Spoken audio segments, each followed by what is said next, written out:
ஏய் ரியா, இன்னும் கேபின்ல உட்காந்து என்ன பண்ணிட்டு இருக்கற? வெளிய வா. கேண்டீனுக்கு போயிட்டு வருவோம்னு ஷீனா இன்னொரு கேபின்ல இருந்து கால் பண்ண, 2 பேரும் சேர்ந்து கேண்டீனுக்கு போனாங்க.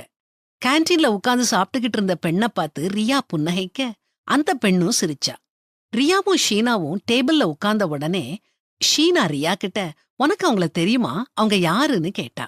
அதுக்கு ரியா, சொல்றேன். அதுக்கு முன்னால நான் கேக்குற கேள்விக்கு நீ பதில் சொல்லு. உனக்கு தெரிஞ்ச தொற்று நோய்கள் என்னன்னு சொல்லு." அப்படின்னு கேட்டா. ஷீனா உடனே, "எனக்கு தெரிஞ்சு சளி, காய்ச்சல் தான். அதுலயும் சிக்கன்குனியா, டெங்கு இதெல்லாம் வந்துட்டா ரொம்ப கஷ்டம்னு" சொன்னா. ரியா அவள பார்த்து, "ஆமா கரெக்ட். எந்த தொற்றுநோய் வந்தாலுமே கஷ்டம்தான். ஆனா மகிழ்ச்சிய குடுக்கும் ஒரு தொற்றுநோய் இருக்குது. அதுதான் புன்னகை. நமக்கு பழக்கமானவங்கன்னு இல்லாம, நமக்கு சுத்தமா யாருனே தெரியாதவங்கள கூட தொத்திக்கிற ஆற்றல் இந்த புன்னகைக்கு இருக்குது. நான் முதல்ல ஒருத்திய பார்த்து சிரிச்சேனே, அவ யாருனே எனக்கு தெரியாது. அவள பார்த்த உடனே சிநேகமா சிரிக்கணும்னு தோணுச்சுது, சிரிச்சேன். அவளும் உடனே சிரிச்சா. அடிக்கடி சிரிக்கணும், சந்தோஷமா இருக்கணும்னு முடிவு எடுத்திருக்கேன்னு சொன்னா.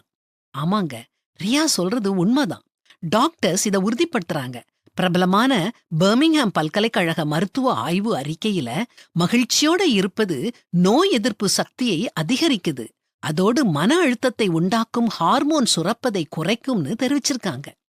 நீங்க கவனிச்சிருக்கீங்களா?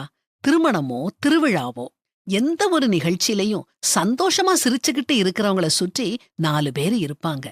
சந்தோஷமான நண்பர்கள் நம்மோட சந்தோஷத்தை 9% உயர்த்துறாங்களாம். முகத்தை உம்முன்னு வச்சுக்கிட்டு குறை சொல்லிக்கிட்டு இருக்கிறவங்க நம்ம சந்தோஷத்தை 7% குறைக்கிறாங்களாம்.